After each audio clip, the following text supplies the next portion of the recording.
España y Portugal consiguen el visto bueno de la Unión Europea para intervenir el precio de la energía. La península ibérica se ha presentado ante sus socios como una isla energética. España podrá intervenir el mercado de manera temporal al conseguir poner límites al precio del gas y desligarlo de la factura eléctrica. Esta misma semana, ambos países, les anuncio, vamos a presentar a la Comisión Europea una medida excepcional y temporal de fijación de un precio de referencia del gas que se utiliza para la producción de electricidad. El Gobierno ha anunciado un paquete de medidas a modo de escudo social para afrontar una crisis económica que ya es evidente a la vista de los precios de la energía, que lógicamente determinan a todos los sectores económicos. ¿Por qué es tan cara la energía? ¿Por qué la factura de la luz es inasumible para las familias trabajadoras, para los autónomos, para las pequeñas y medianas empresas? Pues básicamente por el sistema marginalista de fijación de precios impuesto por una directiva europea que hace que se pague toda la energía que se consume al precio de la más cara. Este sistema está hecho a la medida de los intereses de las grandes empresas energéticas y habría que cambiarlo, aunque a las eléctricas no les haga gracia. Es como si en un bar te tomas 2 cafés, una caña y un gin tonic y te cobran las 4 consumiciones al precio del gin tonic. Quizá lo más importante de lo que se está discutiendo ahora con la Comisión Europea es qué tope se le va a poner al precio del gas. De esa decisión depende casi todo, básicamente porque el del gas es el precio de referencia para determinar el precio final del megavatio, y de eso depende casi todo. Por lo que sabemos, la izquierda del gobierno querría topar el precio del gas a 30 euros el megavatio. Esa cantidad se mete en una formulita, de modo que el precio final estaría en torno a los 90 euros por megavatio. Parece que el ala del PSOE asumiría un tope del precio del gas a 50 euros, de modo que el precio final estaría en torno a 130 euros megavatio. Y por lo que sabemos, hay sectores en la Comisión Europea que lo quieren dejar en 70 euros el megavatio, de manera que no se arreglarían mucho las cosas. Bueno, ya veremos lo que ocurre, pero quiero dejar 2 reflexiones. La primera, un sector estratégico como el de la energía, del que depende toda la economía, no puede dejarse en manos privadas, básicamente porque el interés privado, por muy legítimo que sea, no siempre va a coincidir con el interés general. La segunda reflexión, en un contexto en el que el colapso de la economía es un horizonte cada vez más evidente por la dependencia absoluta de las fuentes de energía limitadas, parece sensato que alguien debería proponer retomar el control de la economía. Algunos llamarán a esto socialismo, otros llevar la democracia a la economía. Pónganle la palabra que quieran, pero dejar la economía en manos de quien solo busca su propio beneficio se ha demostrado históricamente como irresponsable y nos está llevando al desastre. Bienvenidas y bienvenidos a La Base.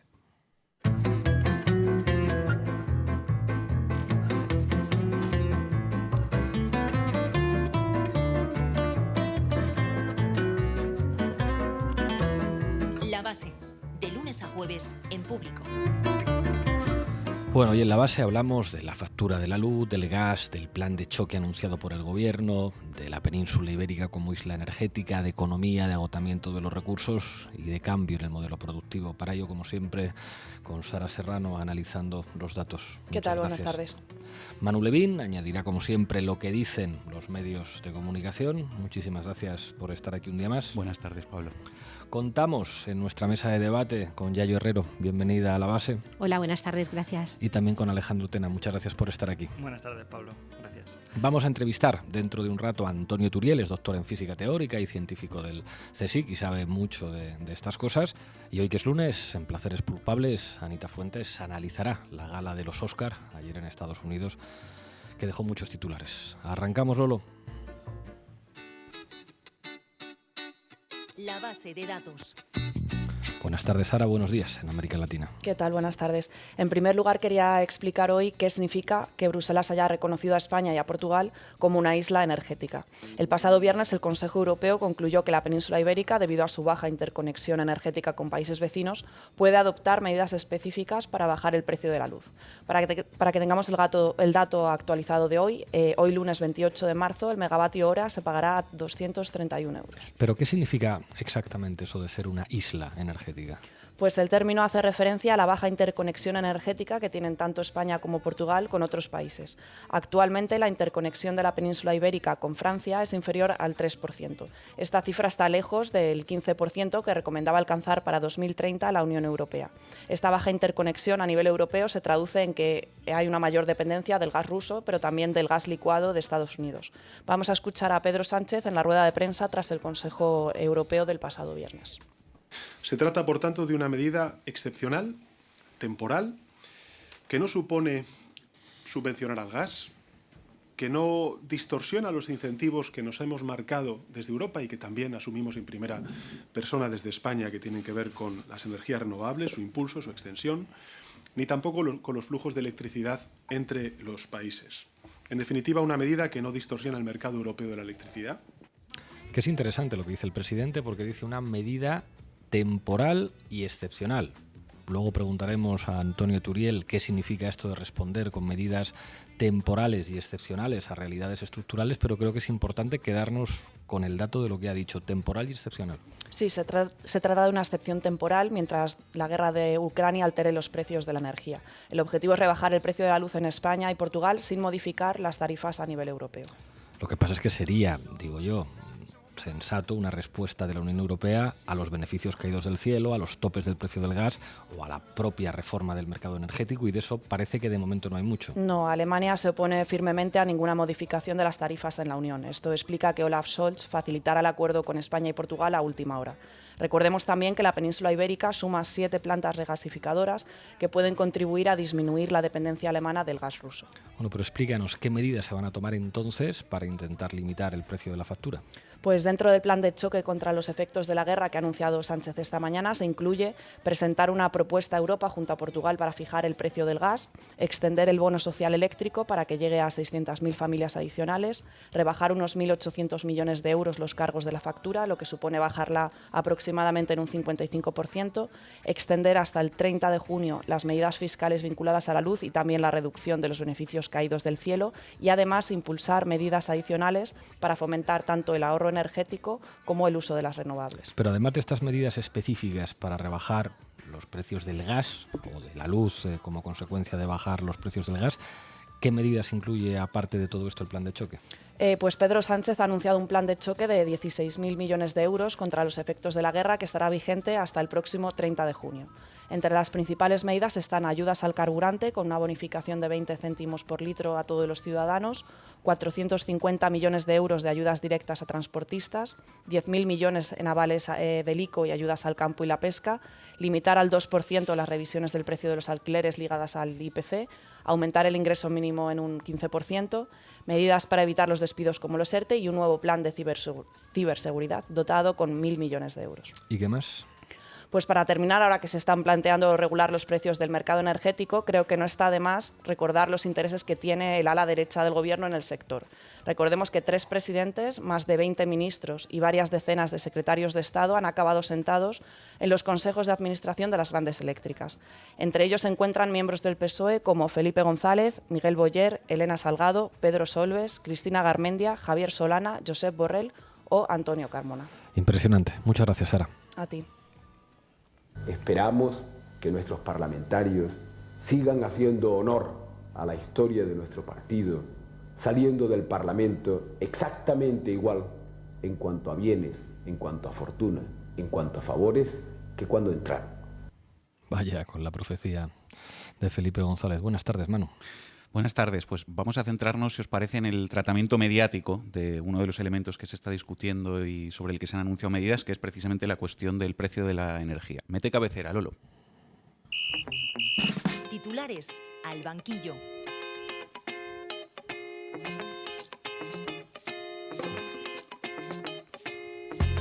Bueno, como ya explicamos hace unos días en el último programa que dedicamos a este tema, más allá del complejo debate técnico sobre los distintos mecanismos disponibles para bajar el precio de la electricidad y el combustible, está el debate político de fondo. Ese debate político, en lo que toca al tope que finalmente se ponga el precio del gas, tiene que ver con si ese tope se pone a la baja, lo que va a plantear la izquierda, o si se pone a la alta, lo que va a plantear el oligopolio y sus brazos políticos y mediáticos, como ya apuntabas, Pablo, al principio. Pero sobre todo esa disputa política de fondo tiene que ver con quién paga las medidas para bajar el precio de la energía, de dónde sale la pasta, si sale de los beneficios del oligopolio o de las arcas públicas, del dinero de la ciudadanía.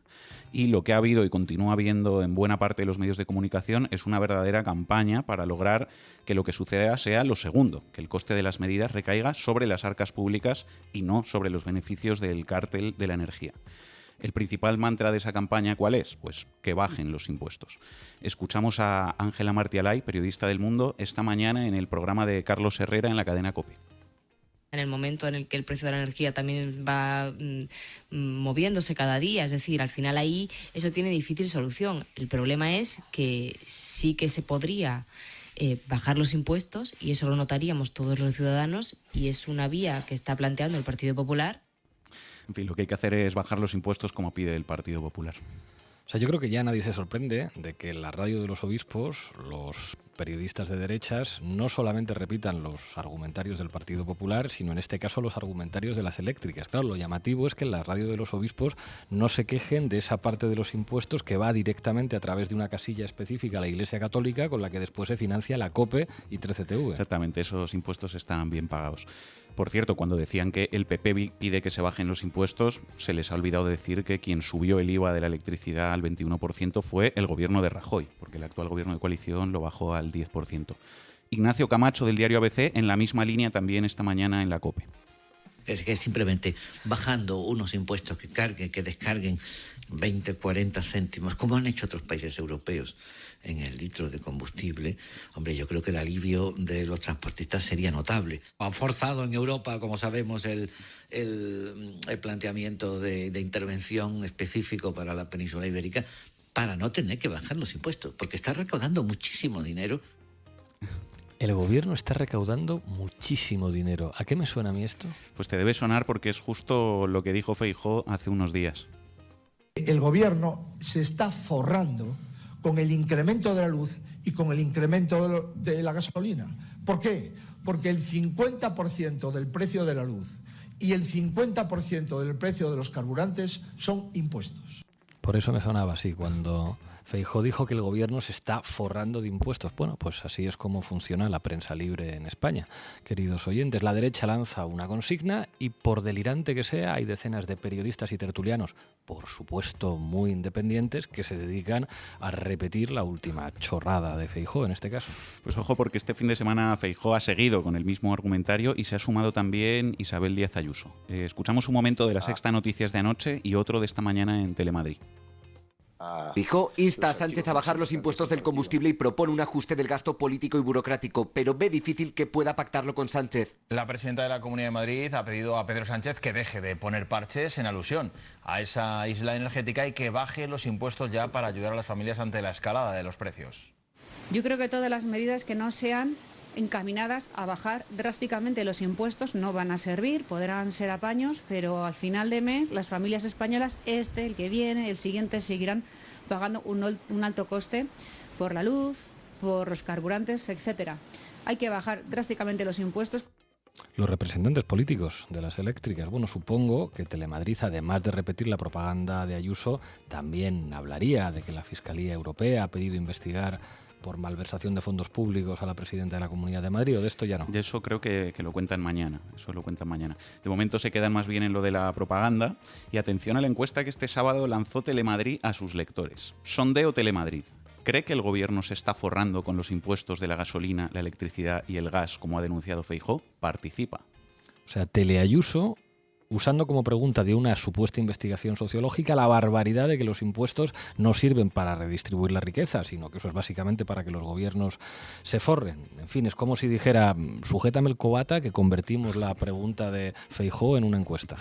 Lo más gracioso es que más del 81% de los participantes en la encuesta de Telemadrid han respondido que no, que el gobierno no se está forrando con los impuestos de la luz y el combustible. Bueno, dejadme que antes de acabar os cuente una cosa más, porque para entender lo que dice la prensa, como siempre hay que fijarse quién paga la tinta. Y resulta que las grandes empresas energéticas ponen mucha pasta en el oligopolio mediático, por dos vías. Una es la publicidad. Por ejemplo, el día que comenzó la cumbre del clima en Madrid en 2019, 8 periódicos pusieron en su portada un anuncio de Endesa que decía: Endesa lidera el cambio hacia una sociedad libre de emisiones. Fue portada del País, ABC, El Mundo, La Vanguardia o El Periódico, entre otros. Lo cierto es que Endesa es la segunda empresa más contaminante de España. Bueno, parece claro que una de las vías de control de la prensa por parte de las grandes eléctricas es la publicidad. ¿Pero hay más vías? Hay otra vía que es la presencia directa en el accionariado de los grandes medios de comunicación. Os pongo algunos ejemplos. El fondo buitre BlackRock es el segundo accionista de Iberdrola y al mismo tiempo controla parte del accionariado de Prisa, de A3 Media, donde ha duplicado su participación, y de Mediaset. Otro ejemplo, el Consejo de Administración de Mediaset incluye a Borja Prado, máximo responsable de Endesa, a Elena Reboredo, también consejera de Endesa, y a Cristina Garmendia, exministra del PSOE y consejera de CaixaBank, que pasó también por el Consejo de Administración de Gas Natural Fenosa, que hoy se llama Naturgy. Y último ejemplo, el principal accionista de Naturgy, con más del 26% de la compañía, es Criteria, un holding de CaixaBank que está también presente en la estructura de propiedad de grandes grupos mediáticos como Prisa o el Grupo Godó, que es propietario del diario La Vanguardia y de Mundo Deportivo. Yo creo que teniendo presentes estos datos, sorprende un poco menos que los grandes poderes mediáticos defiendan a capa y espada que el problema de la factura de la luz es lo que sea, cualquier cosa, menos los beneficios del oligopolio. Bueno, ya sabéis, queridos oyentes, que quien paga la orquesta elige la música. Muchas gracias, Manu. Hay personas que tienen valor y personas que tienen precio. Yo no tengo precio. Y esa ha sido mi respuesta a la dirección del partido. Bueno, hoy hemos preguntado a diversos actores sociales y también actores políticos su valoración del paquete de medidas del Gobierno. Hemos preguntado a Carlos Cruzado, de la Asociación de Inspectores de Hacienda Gesta. ¿Qué nos ha dicho? En relación con las medidas avanzadas hoy por el presidente del Gobierno y que se aprobarán mañana, entendemos que las medidas deben ir dirigidas sobre todo a sectores y colectivos concretos, como es el caso de algunas de las que se ha hablado, a los que la actual situación económica tras la invasión de Ucrania está afectando de manera más intensa. Por otro lado, y en cuanto a las medidas dirigidas a la generalidad de los ciudadanos, si bien pueden aceptarse de forma coyuntural y por espacio mínimo de tiempo, lo cierto es que su extraordinario coste entendemos que debería ir más orientado hacia incentivos dirigidos a la descarbonización de la economía de acuerdo con las estrategias nacionales e internacionales. Por otro lado, el coste que para el Estado tienen estas medidas pone de manifiesto la importancia de contar con un sistema tributario que recaude lo suficiente y que lo haga mediante la aportación en mayor medida de quienes más tienen, como plantea el artículo 31 de nuestra Constitución. Bueno, lo que dice Carlos Cruzado es que sigue habiendo una reforma fiscal pendiente en nuestro país. Vamos a ver qué ha dicho el sindicato de inquilinos. Ha hablado Pablo Martínez. Desde el Sindicato de Inquilinas de Madrid valoramos positivamente esta medida, pero desde luego también decimos que lo que es urgente es una ley de vivienda que empiece, en primer lugar, por obligar a bajar los precios de los alquileres en las áreas tensionadas y, en segundo lugar, que por una vez se desvincule los precios de los alquileres al IPC, ya que es un índice muy volátil, y que se empiece a relacionar con el índice de garantía competitiva. Hemos preguntado también a Rubén Sánchez de Facua. Esto es lo que nos ha dicho. Las medidas dirigidas a los consumidores que ha anunciado el presidente del Gobierno en relación a los carburantes, la electricidad y los alquileres de vivienda son absolutamente insuficientes.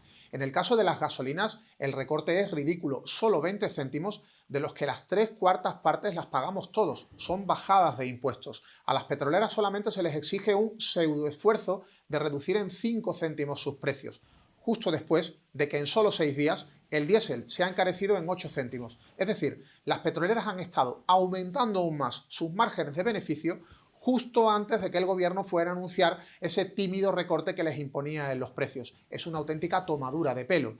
En cuanto al bono social, solamente 600.000 familias más serían beneficiarias. Vamos a seguir sin alcanzar ni tan siquiera la cifra de 2 millones de beneficiarios. Hemos pedido ir muchísimo más allá. El bono, esos descuentos en la luz, tendrían que ser accesibles para muchas más familias, para personas que tengan niveles de ingresos considerablemente más altos del tope que se ha venido aplicando hasta ahora y del que se va a imponer a partir de mañana solamente durante un periodo muy reducido a nivel coyuntural. En cuanto a los alquileres, la medida es positiva, en este caso sí, un 2% de subida será la limitación, se desliga del IPC, pero el problema es que se pretende hacer solo para renovaciones de contratos hasta el 30 de junio. ¿Qué pasa con todo lo que ocurra a lo largo del resto del año? La medida tendría que aplicarse para todo 2022 como mínimo. Hemos pedido también valoraciones a los representantes de los grupos de la mayoría progresista en el Congreso. Esto es lo que nos ha dicho Pablo Echenique de Unidas Podemos. Muchas veces nos preguntan para qué sirve que esté Unidas Podemos en el gobierno. Creo que este paquete de medidas lo demuestra claramente. Sirve para que los alquileres no suban un 7% y se intervenga el mercado del alquiler, como va a pasar con este Real Decreto. Sirve para que haya una ayuda a la gente que cobra el ingreso mínimo vital, o sirve, por ejemplo, para que se bajen los carburantes a toda la población. Creo que podemos estar satisfechos con el paquete de medidas, aunque evidentemente vamos a seguir trabajando para aumentar la ambición de las medidas y en particular para concretar esa bajada en la factura de la luz. Merche Aizpurua de Bildu. Bueno, Euskal Herria Bildu considera que las medidas que ha anunciado hoy el presidente Pedro Sánchez son medidas coyunturales y temporales, que aunque puedan ir en la dirección correcta, son insuficientes y en ese sentido se quedan cortas, ya que su aplicación se limita hasta el 30 de junio. Y en realidad no abordan de manera estructural el problema de fondo ni transforman el sistema energético que nos ha traído hasta aquí y que ha provocado esta situación de emergencia.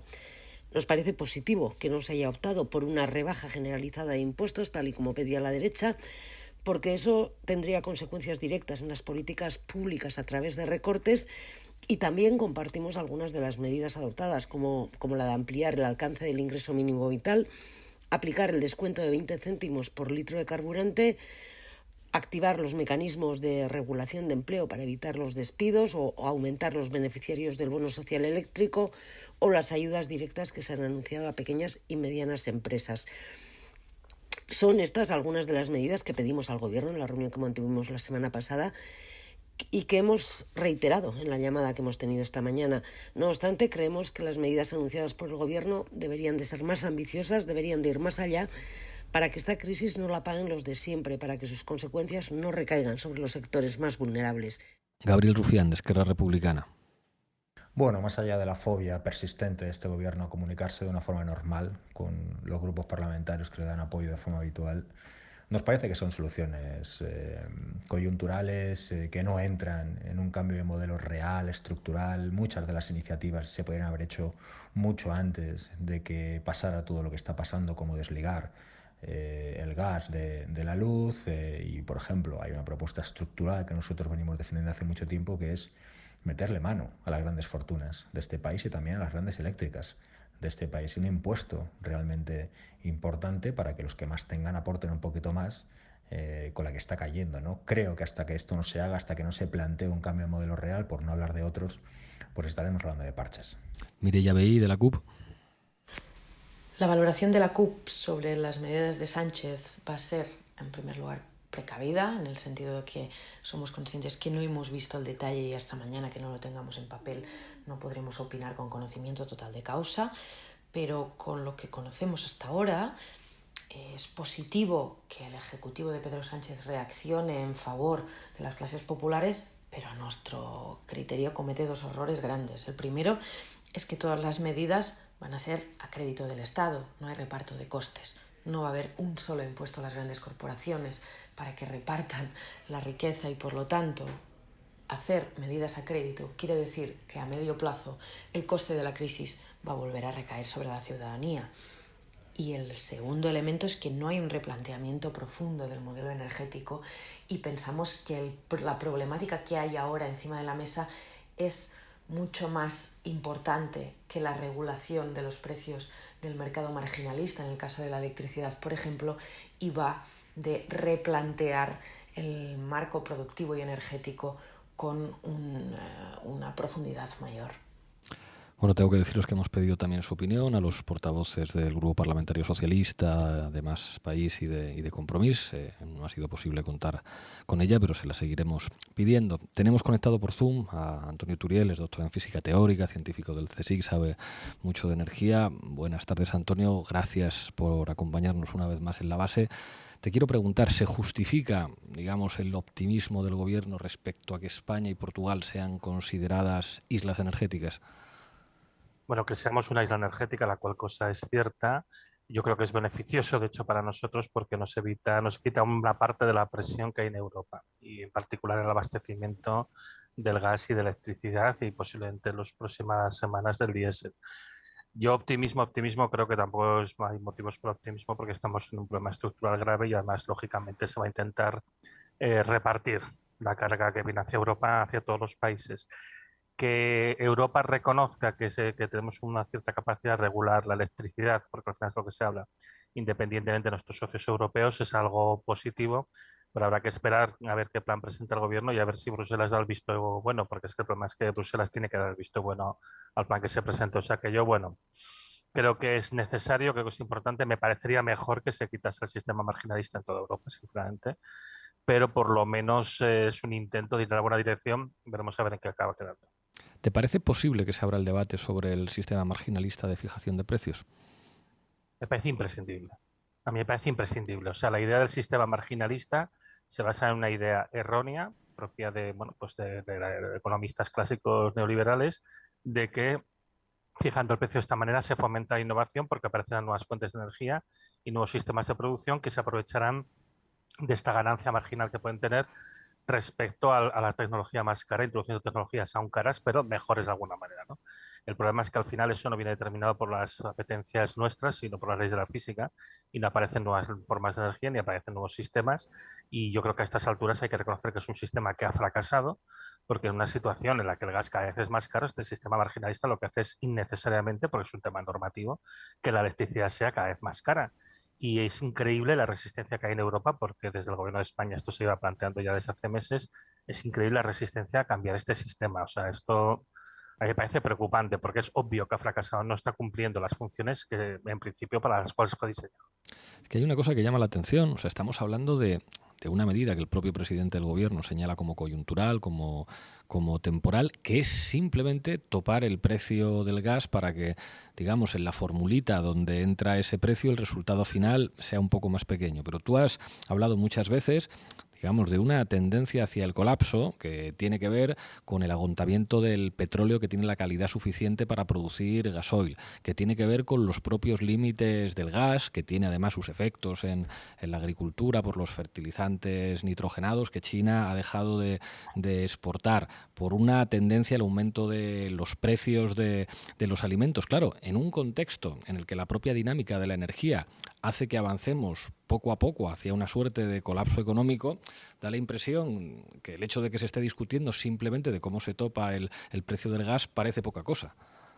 A mí la impresión que me da, esto es como si en medio de un incendio dijéramos que vamos a hacer una junta de vecinos para discutir si compramos extintores de una marca o de otra.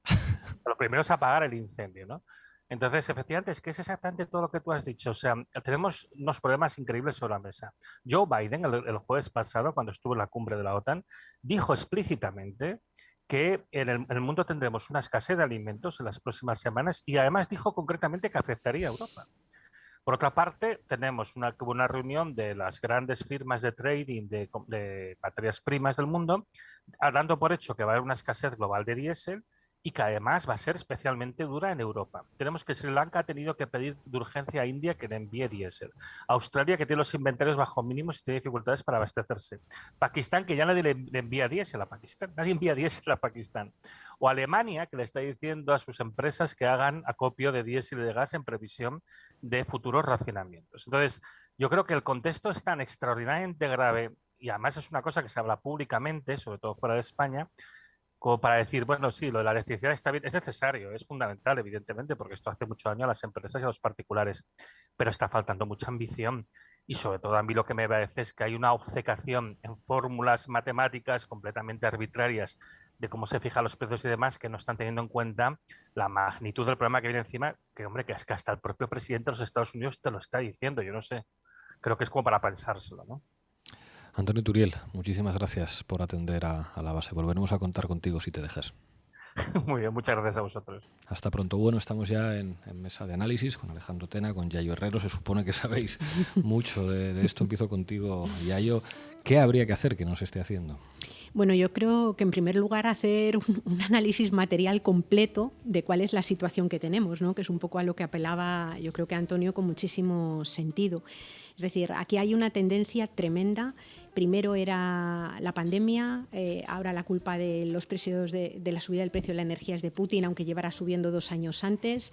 Y el problema que hay es un problema, tú lo decías hace un momento, es un problema de límites, de pico del petróleo. Es decir, vivimos en sociedades que podríamos decir metafóricamente que comen petróleo, que están basadas en una disponibilidad grande y de un petróleo de calidad que declina y que se acaba, y sin embargo esa mirada no se está planteando. O sea, a mí me llama la atención en las declaraciones que ha hecho el presidente, hasta que veamos la letra pequeña, me llama la atención lo mismo que tú dijiste, medidas excepcionales y temporales, pero ¿cómo coño van a ser excepcionales y temporales las medidas si estamos ante una crisis de energía que viene siendo avisada desde hace 50 años, desde que se publicó el informe Meadows sobre los límites al crecimiento y que ha estallado en la cara, ¿no?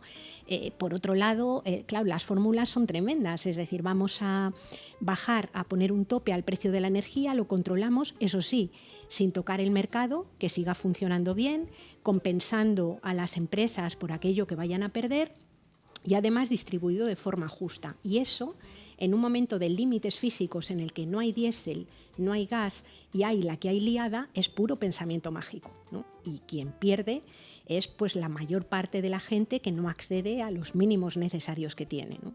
Alejandro.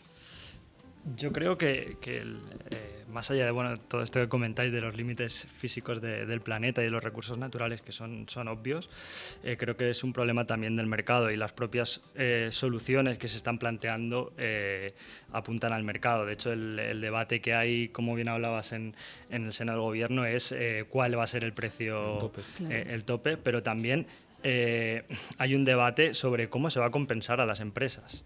Es decir, hablamos de plantas, por ejemplo, de ciclo combinado que necesitan del gas, que van a seguir generando electricidad con gas. ¿Cómo se va a compensar a estas compañías? ¿Se les va a pagar a cargo de los presupuestos generales?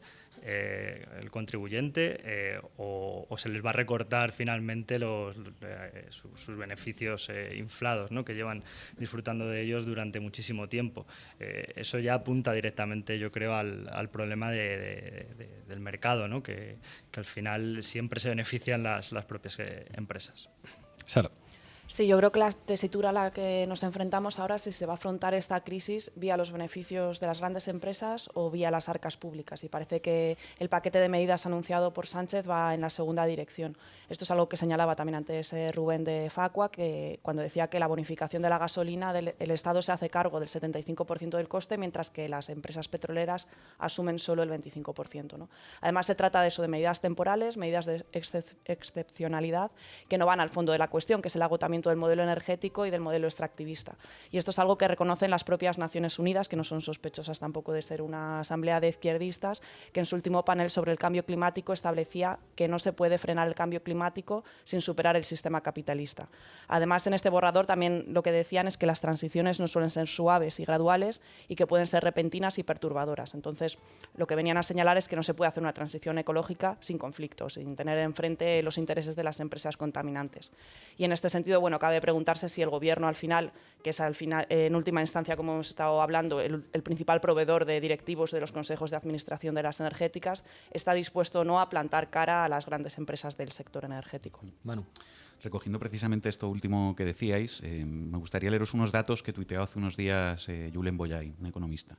Beneficios en 2021. Iberdrola, 3.900 millones de euros. Endesa, 1.900 millones. Naturgy, 1.200 millones. BP, 6.615 millones. Repsol, 2.500 millones. Cepsa, 660 millones. Este, y no otro, es el problema del precio de la luz y del combustible en España. Y lo que está en el fondo de este debate es cómo ponemos límites a 4 señores que se han apropiado de un recurso natural que a día de hoy es indispensable para la vida y para el funcionamiento de la economía. Comemos petróleo, ¿no?, como decía Yayo, y que bueno, ganan miles de millones lucrándose con él, ¿no? Pensemos que sucediera lo mismo, por poner un símil, con el agua. Es decir, que el conjunto del agua en España estuviera privatizada y acaparada por un cártel de 4 oligarcas que se valieran de infraestructuras pagadas con dinero público para obtenerla y para distribuirla, pero que después nos la vendieran a precio de oro a todos los demás, ¿no? Y que pagáramos facturas de 200 o de 300 euros al mes por el agua, y que eso llegara a afectar gravemente a los hogares, pero también a los cultivos, a la ganadería, a la industria, a la limpieza del espacio público y a la economía en su conjunto, ¿no? Pero todo porque, claro, es que los dueños del agua se tienen que seguir lucrando y eso está por encima de todo lo demás. Pues yo creo que eso es lo que ocurre con la energía, con el agravante de que tenemos que dejar de usar combustibles fósiles si no queremos hacer el planeta inhabitable, pero eso choca con el hecho de que quemarlos sigue siendo un enorme negocio para esa élite, ¿no? Por lo tanto, eso es lo que hay que poner en cuestión, una situación de acaparamiento oligopólico de un recurso estratégico que no solo causa, insisto, problemas a los consumidores por el coste de la factura, sino que se los causa también a las empresas y al conjunto de la economía, y que además genera un negocio que está destruyendo el medio ambiente. Y frente a eso, y con esto acabo, hay que plantear algo claramente. La energía no puede ser un bien de mercado. Tiene que ser un bien común, un bien público, gestionado por empresas públicas, como es, por ejemplo, el agua. Es decir, la energía debería estar fuera del mercado, así de claro, y la sociedad tiene que retomar el control colectivo sobre ella. Ese es el planteamiento que yo creo que va a la raíz del problema. Es que además, si me dejáis hacer una reflexión antes de devolverle la palabra a Yayo, es que cada vez tienen mayores dificultades para ofrecer una ventaja. Es decir, hasta hace un cierto tiempo se podía decir,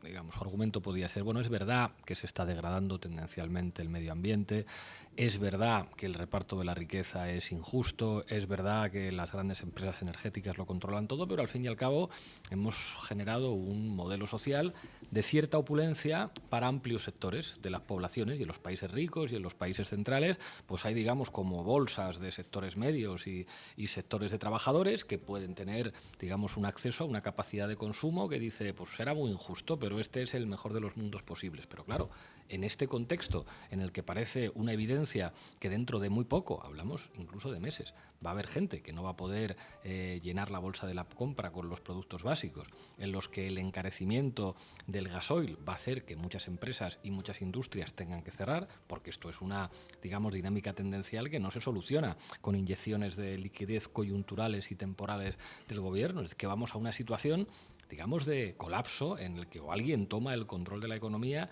o, digamos, el síndrome Don't Look Up puede aparecer claramente. Yayo. Sí, yo, vamos, partiendo de que estoy completamente de acuerdo con lo que señalaba Manu, de que, o sea, de la necesidad, por así decir, de socialización, que para mí es más que la mera estatalización, porque no nos olvidemos lo que han hecho también los estados con la energía, con los materiales, con la tierra y demás, ¿no? Pero en el que la solución es la socialización de un recurso básico como es la energía. Ponía el ejemplo del agua y a mí me parece clave, porque aquí el agua todavía se mantiene con un fuerte tirón. Aquí en la Comunidad de Madrid hubo el intento de privatizar el canal de Isabel II y, por ejemplo, el agua que beben en Santiago de Chile es de una empresa que se llama Aguas Andinas, que a su vez es propiedad de Aguas de Barcelona. Es decir, que en un despacho de la Diagonal se decide qué se hace con el agua que bebe la gente de Santiago de Chile, ¿no? Pero volviendo al tema energético, claro, el tema es que, estando de acuerdo en la cuestión de la socialización, pareciéndome absolutamente necesario meterle mano a los beneficios en las eléctricas que llevan, eso sí que se forran, ¿no? No el gobierno con los impuestos, que llevan haciendo caja con el tema energético. Yo recuerdo ahora mismo que ya en 2018 Brufau decía que el petróleo tenía los días contados. Fue en una entrevista que hizo a comienzos de año, en 2018, en el Expansión o en el 5 días, no recuerdo en cuál, decía que tenía los días contados por pura quiebra del modelo, ¿no? Y decía, en 4 o 5 años vamos a tener importantes problemas de petróleo y por eso las empresas energéticas llevamos tiempo desinvirtiendo mucho de lo que tenemos en petróleo y metiéndolo en las otras fuentes energéticas, ¿no? Obviamente a las eléctricas hay que meterles mano y en la política de puertas giratorias es una verdadera vergüenza que además lo hace tremendamente difícil. Pero junto a eso tenemos que tener en cuenta que es que aunque le metamos mano al precio del gasoil, El problema del gasoil es que no va a haber gasoil. Claro.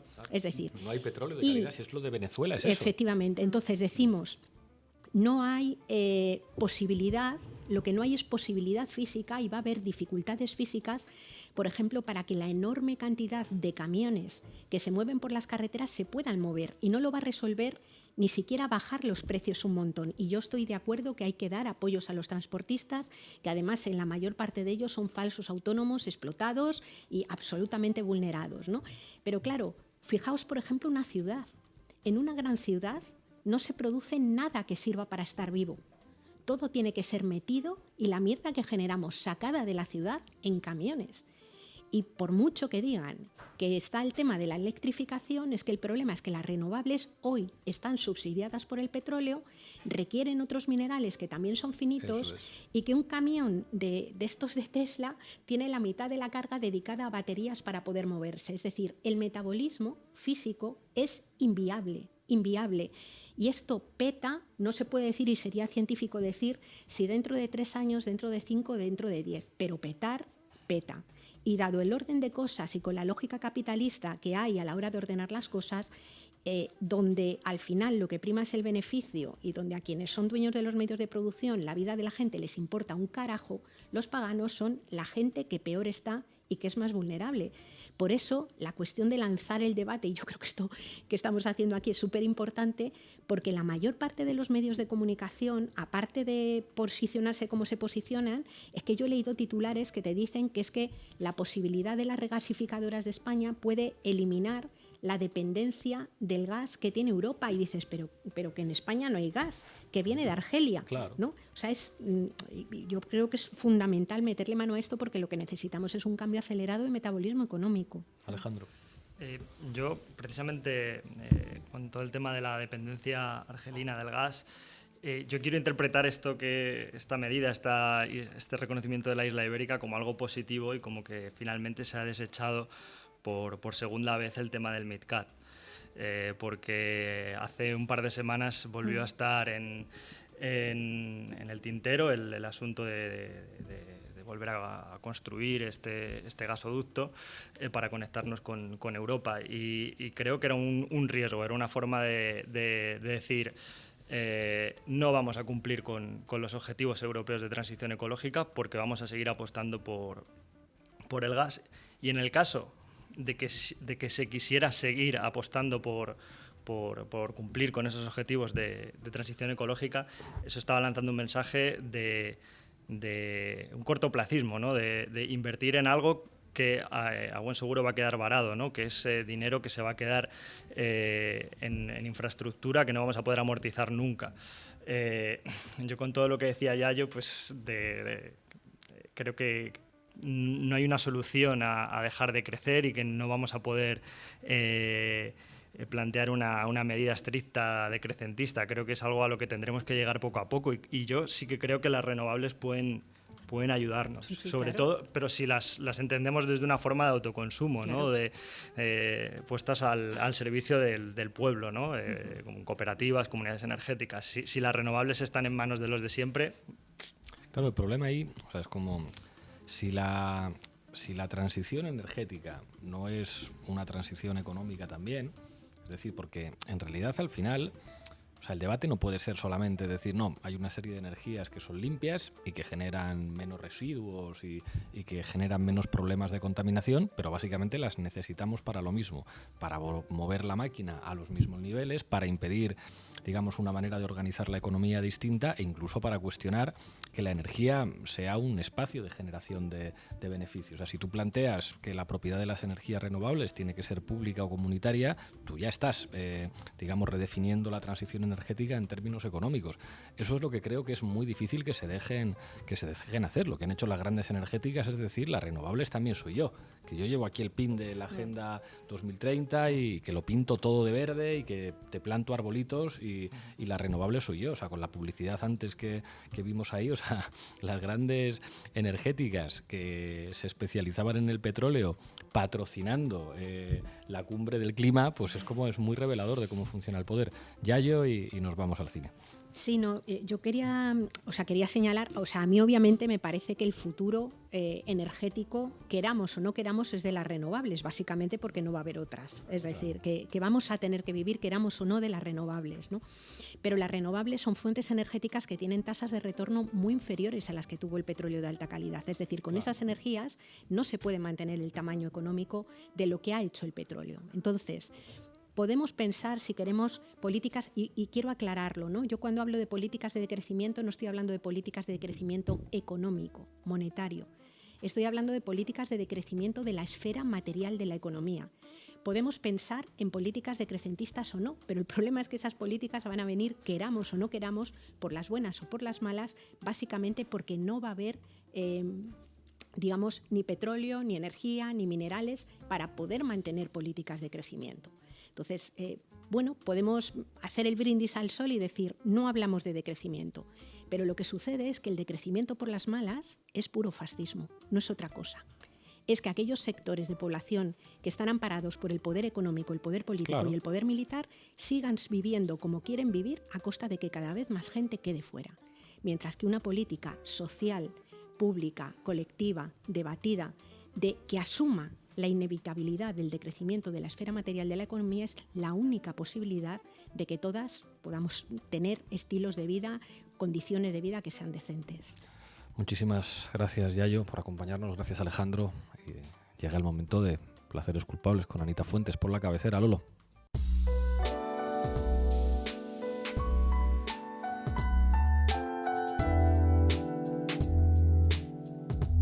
Placeres Culpables con Anita Fuentes. Anita Fuentes, ¿qué pasó ayer en los Oscars? Aparte de la hostia de Will Smith a Chris Rock, que se ha convertido en la anécdota machuna del año. Pues muchas cosas. Hoy quiero repasar 4 de las películas nominadas a Mejor Película, porque no me da tiempo a hablar de las 10, como comprenderéis. Así que, lo que voy a intentar va a ser analizarla no desde la típica perspectiva artística, sino intentando desentrañar la relevancia social de estas películas desde el pensamiento crítico. Si comparamos las pelis candidatas a Oscar este año con las del año pasado, diría que este año la Academia se ha decantado por películas más dramáticas y con menos peso político que el año anterior. En la gala de anoche tuvimos un poco de todo, ¿no? Aunque nada demasiado radical. Ni siquiera No mires arriba, la más política de las 10 nominadas a Mejor Película, es comparable con la escalofriante cruzada del FBI contra los Black Panthers o con las venganzas a violadores al estilo Kill Bill del personaje de Carey Mulligan en Promising Young Woman. Pero por suerte no es necesario que una película tenga un mensaje explícitamente social para analizarlo en clave política. Como sabemos, el arte tiene un papel clave en la configuración del imaginario social y el cine, junto con las series, es uno de los formatos artísticos que más influencia tiene sobre nuestras ideas. Por eso hablamos de ello aquí. Pues vamos a ello. Bueno, una que no triunfó mucho ayer fue No mires arriba, que casi no necesita resumen. Fue la película más comentada a principios de año y también la de mayor calado político de las nominadas a Mejor Película. Muchos criticaron que se encontrase entre las 10 nominadas a Mejor Película, no por el mensaje que pretende transmitir, sino por la torpeza de su realización. Que tú estás de acuerdo en que no está muy bien realizada, ¿no? Yo pienso que está claro que la trama podría haber generado más shock con respecto al cambio climático o al COVID o a la desinformación si el equipo de McKay hubiera trabajado con mayor rigor. Sin embargo, la larga sucesión de clichés, el despliegue descarado de estrellas de Hollywood y la campaña de publicidad de Netflix que precedió el estreno de la película nos dejaron claro que el objetivo de No mires arriba es gustar a todos los públicos más que instigar el pensamiento crítico en las audiencias, ¿no? ¿Y no a mejor... se llevó algún premio al final o no? No. Nada. Estaba nominada a 4 Oscars, pero se fue a casa con las manos vacías. Bueno, ¿y qué más nos traes, aparte del bofetón? Pues... O el bofetón. ¿Quieres que hable del bofetón? Dale. No se puede no hablar del bofetón. Claro. Pues anoche el Oscar que recibió Will Smith a Mejor Actor por su interpretación de Richard Williams, el padre de las famosas tenistas Venus y Serena, quedó eclipsado por el tortazo que le dio Smith al presentador Chris Rock en plena gala por hacer bromas sobre el pelo de su mujer. De momento, este acto violento no parece haber tenido grandes consecuencias. La Academia, desde luego, no dejó de darle el premio a Mejor Actor de Reparto a Will Smith, como todo el mundo predecía, a pesar de la agresión. Bueno, para mí esto es paternalismo de libro, ¿no? A Jada Pinkett Smith no se le da ni la opción de defenderse por sí misma. Y también te digo que menos mal que el bofetón no se lo dio a una persona blanca, ¿no? Porque hubiera sido una excusa perfecta para que las redes se inundasen de comentarios racistas. Si no lo han hecho ya, que no lo sé. Así que así estamos. Y bueno, de masculinidades también voy a hablar a continuación, pero centrémonos primero en el biopic porque tiene su interés más allá de celebrar la brillante carrera de estas tenistas. Cuéntanos, ¿no? ¿De qué va el método Williams? Pues de lo que realmente va la película es de una familia negra que consigue sortear los obstáculos que rodean a un deporte tremendamente blanco como es el tenis. Además, el método Williams, aunque implícitamente, habla del injusto tratamiento que se le dio a Richard Williams en los medios cuando sus hijas empezaron a triunfar. La cobertura mediática, como recordamos siempre en la base, tiene siempre detrás unos intereses. En este caso, a Richard Williams siempre se le retrató como un hombre ruidoso, rimbombante y maleducado, estereotipos racistas comúnmente asociados con las personas afroamericanas a través de los que se pretende menoscabar el esfuerzo y el éxito de las personas racializadas, ¿no? Pareciera que esta película ha sido un intento de hacer justicia, ¿no? De crear una contranarrativa alternativa a las representaciones injustas de los medios estadounidenses de dos mujeres negras que, con el apoyo incondicional de su padre, ocuparon un espacio tradicionalmente blanco donde ni ellas ni él eran bienvenidos, claramente. Y hablando del tema racismo, no se nos puede olvidar la metida de pata de Jane Campion cuando dijo en los Critics' Choice Awards que Venus y Serena no compiten contra hombres como lo hace ella. Un despliegue bochornoso de feminismo blanco por el que, gracias a Dios, pidió perdón. Bueno, y hablando de esto, El poder del perro, ¿cuántas se llevó? Porque estaban nominados a 12 Oscars. Sí, pues para sorpresa de los críticos, solamente se llevó 2 estatuillas, entre ellas la de mejor directora. Y esta es otra película digna de analizar desde una perspectiva social, teniendo en cuenta que uno de los aspectos por los que la película ha sido tan aclamada es por su crítica hacia la masculinidad tóxica Will Smithiana, ¿no? A través de un vaquero gay, un personaje poco común en el western, aunque tampoco es que lo haya inventado la película. Y una de las interpretaciones más interesantes que he leído hablaba sobre el reconocimiento de la película de que la sociedad ha suprimido a menudo el compañerismo entre las personas queer. Sin embargo, en general, ha habido duras críticas también de la comunidad queer que describen el intento de provocación de Campion en El poder del perro como una manera de perpetuar los clichés ya existentes sobre la homosexualidad, más que como una película reivindicativa. Háblanos de Coda. Pues mira, me he reservado Coda ya para la última. Esta sección ha quedado un poco larga, pero bueno, Coda ha sido la gran ganadora de la gala de ayer, a pesar de sus pocas nominaciones. Coda, el acrónimo utilizado para referirse a los hijos de adultos sordos, gira en torno a una familia sorda dedicada a la pesca en Massachusetts que se enfrenta a un gran cambio cuando la hija menor de la familia, que es la única que no es sorda, decide formarse como música. No cabe duda de que Coda es una película alegre y sobrecogedora que habla sobre la importancia de la familia y de perseguir los sueños. Muy americana, pero interpretarla únicamente en este sentido yo creo que sería superficial. Aunque hay quienes han criticado que los personajes sordos no sean los protagonistas de la historia, una crítica a la que no le falta razón, no podemos ignorar que el hecho de que Coda haya conseguido el Oscar a la mejor película o que Troy Kotsur haya sido el segundo actor sordo en ganar un Oscar o que aproximadamente un tercio del diálogo de la película tenga lugar en lengua de signos americana son pasos pequeños pero muy importantes en el cambio hacia aumentar la inclusividad en el sector del cine, que es un sector que sigue siendo extremadamente masculino, blanco, cis, heterosexual, de clase media alta y capacitista. Gracias, Fuentes. Hasta la semana que viene. Hasta el lunes. Bueno, llegamos al final, es el momento de la canción. Hoy vamos a terminar con Silvia Pérez Cruz, con No hay tanto pan. Recordad que si estáis en YouTube para escuchar la canción tenéis que ir al vídeo de público o al programa en audio que se emite a través de Spotify y de iVoox para escuchar a Silvia Pérez Cruz. No hay tanto pan. Hasta mañana.